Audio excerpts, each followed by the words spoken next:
Assalamualaikum warahmatullahi wabarakatuh.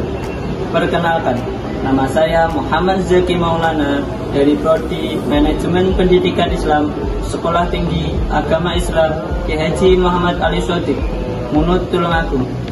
Video ini saya buat untuk memenuhi tugas mata kuliah kepesantrenan dengan dosen pengampu Dr. Muhammad Nasihuddin MPD. Pada video kali ini saya akan membahas tentang manajemen perubahan pondok pesantren. Tapi sebelum masuk ke pembahasan, saya akan mengulas sedikit tentang pengertian pondok pesantren.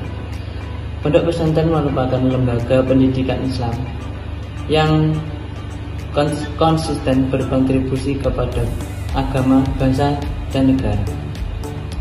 Pondok pesantren merupakan suatu tempat untuk mencari ilmu agama yang di dalamnya banyak sekali santri yang memiliki sifat dan kepribadian yang berbeda-beda. Oleh karena itu, seluruh pondok pesantren harus melakukan pendekatan kepada santri agar para santri mendapatkan ilmu yang baik dan juga bermanfaat.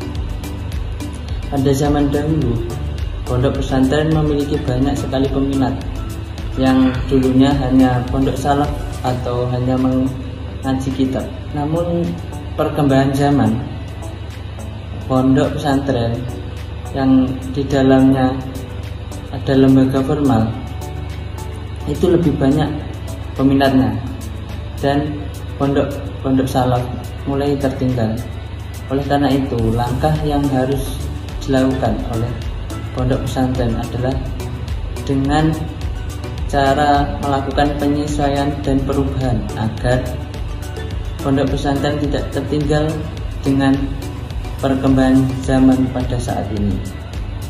Masuk dalam pembahasan, manajemen perubahan merupakan pengelolaan sumber daya yang ada di dalam organisasi tersebut dan komitmen para anggota dalam mengelola dan mencapai tujuan yang akan dibutuhkan. Jika komitmen dan sumber daya itu sulit dicapai, maka juga sulit akan melakukan perubahan.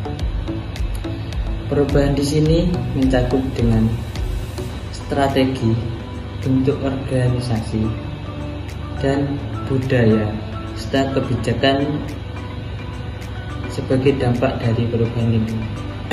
Strategi ini bisa dikatakan sebagai program yang akan dilakukan ke depan.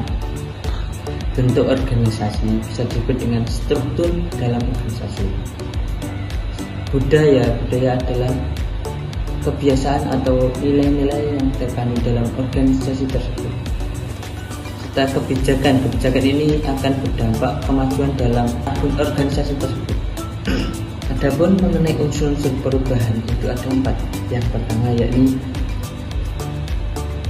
berhubungan dengan kondisi di dalam organisasi. Ini contohnya seperti pengembangan visi ataupun komunikasi antara anggota dan strategi atau program ke depan. Kemudian yang kedua yakni berhubungan dengan pemimpin ataupun cara pemimpin itu memimpin dalam ke depan.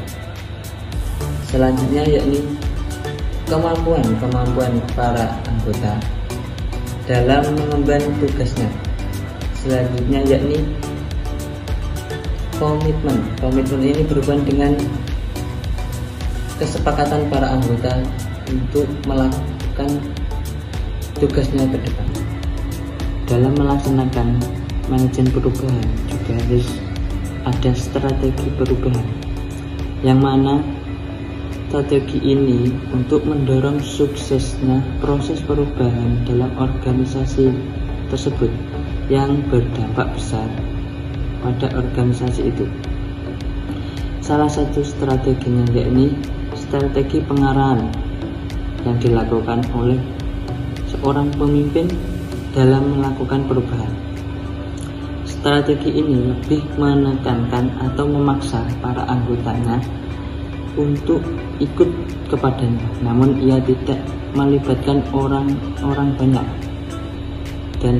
dan seorang pemimpin melewatkan ide-ide bagus yang dimiliki orang-orang lain yang tidak ikut dengannya. Selanjutnya yakni pendekatan dalam menyikapi perubahan. Yang pertama yakni pendekatan empiris rasional.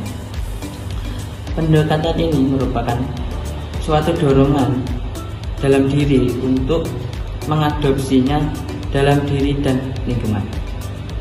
Jika terjadi perubahan yang baik, yang secara langsung akan mendorong dirinya untuk mengadopsi dalam diri dan lingkungannya. Contohnya, jika seseorang itu memiliki pendidikan yang berkualitas, maka kedepannya ia akan terjamin karirnya dan memiliki peran yang baik dalam masyarakat.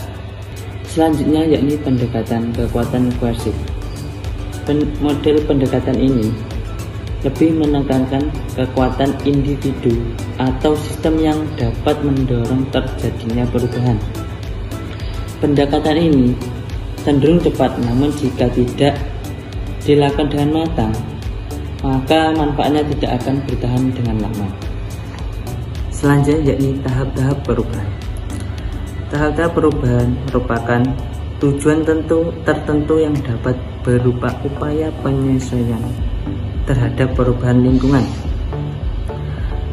Tahap-tahap ini meliputi menyadarkan seluruh para anggotanya akan pentingnya perubahan yang akan dilaksanakan. Yang kedua yakni melaksanakan perubahan atau menerapkan perubahan yang sudah disepakati kepada para anggotanya. Selanjutnya yakni